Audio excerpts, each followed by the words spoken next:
Et bonjour, ici Sébastien. J'espère que vous allez bien. Je suis en direct du cinéma Saint-Eustache et devinez quel film que je viens voir. Oui, La Reine des Neiges. Donc, je vais aller voir le film, hein. Le premier a tellement été un gros succès pour Disney et évidemment, les attentes sont très élevées pour ce second volet. Je vais aller voir ça et je vous reviens immédiatement après. Et me voilà de retour après le visionnement de La Reine des Neiges 2, long métrage qui amène certaines réponses à des questions qui avaient resté en suspens dans le premier volet. On a toujours encore les personnages principaux du premier film, hein, soit Anna, Elsa, Christophe, Olaf et également, je me souviens plus, le reine de Christophe, qui sont toujours présents. Il y a toujours un côté dramatique à l'histoire, quand même plusieurs bonnes séquences d'humour, surtout évidemment avec Olaf qui vole même le show à plusieurs moments dans le film. Par contre, au niveau de l'histoire, oui, il y a le côté dramatique, mais je trouve qu'on se perd un peu dans l'histoire. Il y a des moments où on se demande où est-ce qu'ils veulent nous emmener, c'est pas clair. Le récit prend le temps de vraiment nous faire découvrir les origines de Anna et Elsa. C'est beaucoup focusé évidemment sur ces deux personnages-là, mais j'aurais aimé avoir un peu plus de développement au niveau des personnages secondaires, aussi de certains nouveaux personnages également qui sont présents dans le long métrage.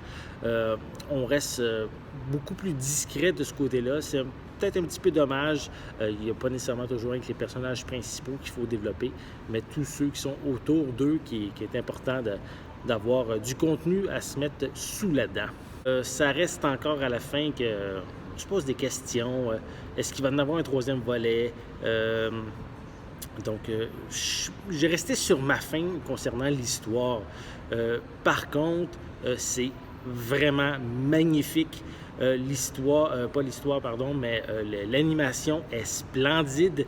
Les détails, la fluidité aussi de l'animation, c'est merveilleux. À un moment donné, j'en ai même passé la remarque. L'eau, exemple, qu'on voit qu'il y a un plan de caméra qui descend sur le bord de l'eau à côté de la cité de Anna et Elsa. Et on dirait carrément la mer, pour vrai, c'est superbe.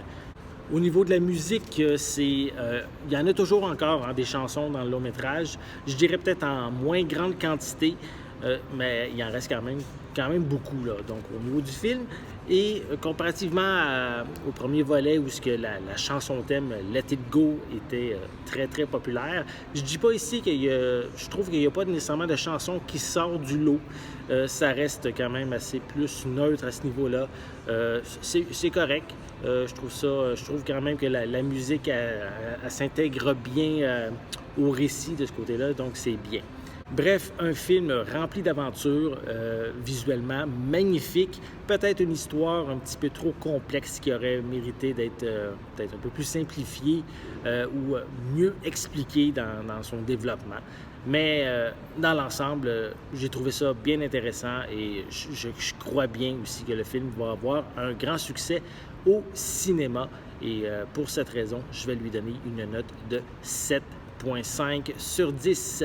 J'espère que vous avez aimé cette vidéo. Si c'est le cas, n'hésitez pas à mettre un pouce en l'air, à laisser des commentaires. Dites-moi, est-ce que vous pensez venir voir La Reine des Neiges 2 au cinéma? N'oubliez pas non plus de vous abonner à ma chaîne afin de rester à l'affût de mes prochaines capsules. En attendant, je vous souhaite une bonne journée, une bonne soirée. Je vais être de retour très bientôt. À la prochaine!